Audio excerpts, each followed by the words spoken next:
नमस्कार, आप देख रहे हैं डेली यूपी न्यूज। आपके साथ मैं हूं राजदीप सिंह।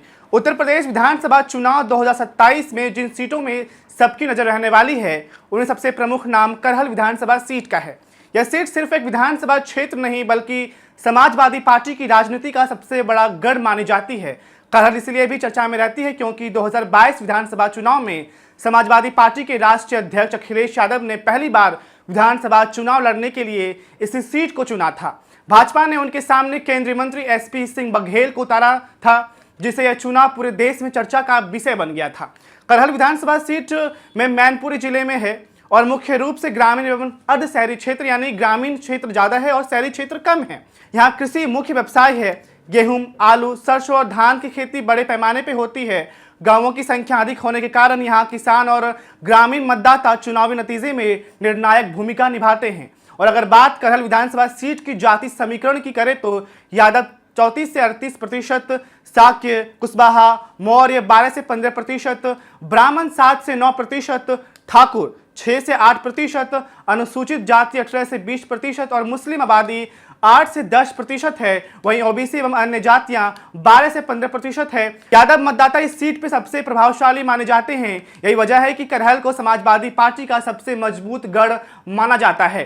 करहल में चुनाव केवल जाति समीकरण पर ही नहीं, बल्कि स्थानीय मुद्दों पर भी लड़ा जाता है। यहाँ के मुख्य चुनावी मुद्दे किसान की आय, सिंचाई, सड़क, शिक्षा और स्वास्थ्य सुविधाएं जैसे मुद्दे हैं। वहीं भाजपा विकास और कानून व्यवस्था को अपना मुख्य मुद्दा बनाती है, जबकि समाजवादी पार्टी किसान, पिछड़ा वर्ग और सामाजिक न्याय के मुद्दे पे चुनाव लड़ती है।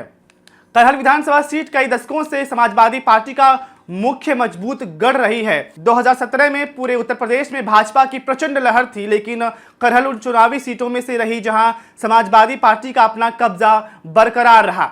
समाजवादी पार्टी के सोबरन सिंह यादव ने भाजपा के रमास साक्य को 38,405 वोटों के अंतर से हराया।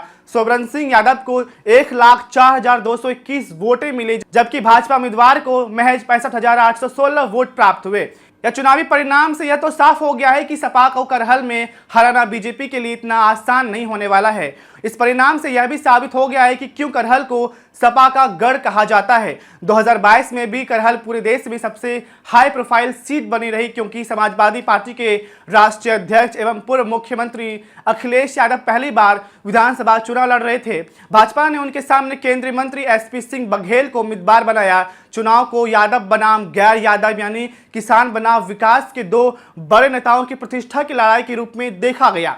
चुनाव परिणाम में अखिलेश यादव ने 1,48,196 वोट हासिल किए और 67,504 वोटों के बड़े अंतर से जीत दर्ज की, जबकि भाजपा उम्मीदवार एसपी सिंह बघेल को 80,692 वोट मिले, जिससे फिर एक बार सपा ने करहल सीट पे अपनी जीत दर्ज की। जिसके बाद कई राजनीतिक के जानकारों का मानना है कि करहल सिर्फ एक विधानसभा सीट नहीं है, बल्कि समाजवादी पार्टी की राजनीतिक ताकत और यादव वोट बैंक का सबसे बड़ा प्रतीक है। वहीं भाजपा भी लगातार गैर यादव, ओवैसी, दलित और अन्य वर्गों के बीच अपनी पकड़ मजबूत करने की कोशिश कर रही है और इसी वजह से उत्तर प्रदेश विधानसभा चुनाव 2027 में करहल एक बार फिर प्रदेश की सबसे चर्चित और हाई प्रोफाइल सीट में शामिल होने वाली है। बहरहाल, आप क्या इस बार करहल पे बीजेपी जीत दर्ज कर पाएगी या फिर एक बार इस पे सपा की गढ़ बन जाएगा? आपको जो भी लगता है हमारे कमेंट बॉक्स में कमेंट कीजिए। तब तक के लिए देखते रहिए डेली यूपी न्यूज। धन्यवाद।